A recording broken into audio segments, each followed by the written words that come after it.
Hey, welcome back. I wanted to do a quick video, little Chrony update. I did run into a glitch. I've been finding that it takes fairly consistently, what I've been getting is a velocity, and I have to take quite a few more shots before it'll stay on the velocity from one shot. And I'm 99.9% certain it's not duplicating that same velocity for 2 or 3 more shots. But the reading doesn't change on the chronograph. And what I found out was when I switch it off and then switch it back on, it gives a new reading and an accurate reading. It's just that the unit needs to be switched off and switched on for it to reset, come up with new velocity readings each time a shot is taken. It's reading as long as it's shut off and turned back on. So I kind of jerry-rigged something. As you can see up here, the KTHPA isn't up there. I've got it down here on the table, and I'm going to show you what I jerry-rigged to come up with a solution. Instead of having to get up from the table when I'm shooting, walk over to the Chrony, shut it off and turn it back on each time I want to record a velocity of a shot. I did get been getting in the 820s. I'm going to show a quick picture of velocity I just recorded.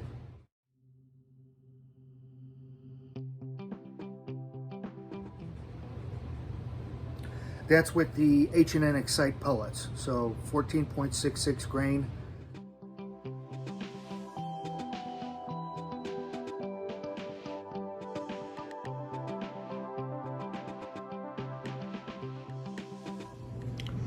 This is from the standpoint of where I sit and shoot. See the target down range. I've got everything pretty much lined up. What I did was I spliced the wires going to the power switch, from the battery to the power switch on the Chrony.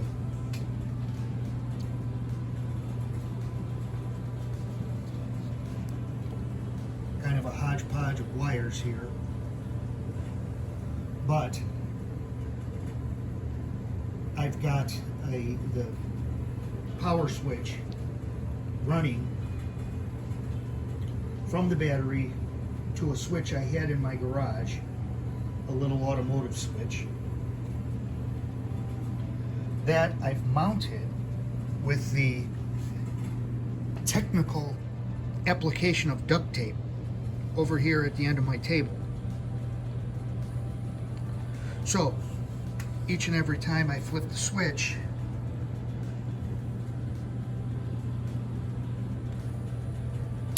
I can shut it off, the Chrony,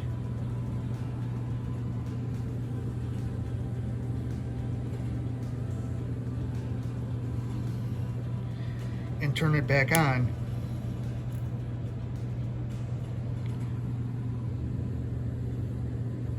From my shooting position.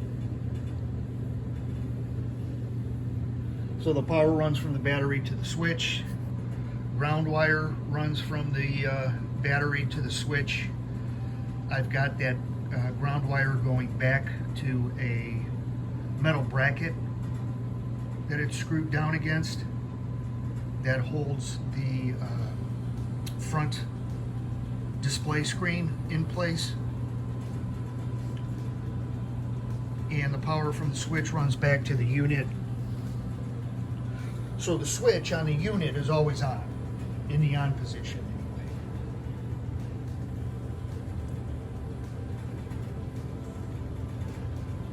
anyway. And it is activated on and off back here with this switch. So it's not pretty, but it works.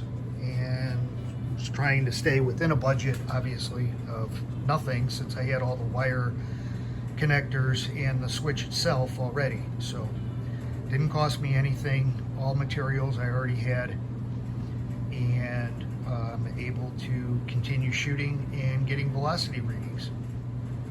Obviously, you know, having gotten the Chrony for $49.99, I'm not going to. Actually, to be perfectly honest, I bid on another Chrony last night into this morning.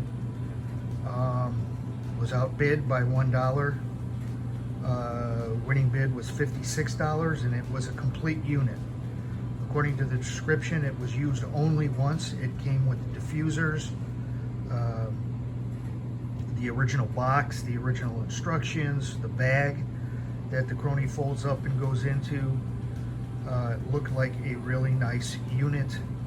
It was more updated. It was an F1. It was green with the power switch on the front of the display panel.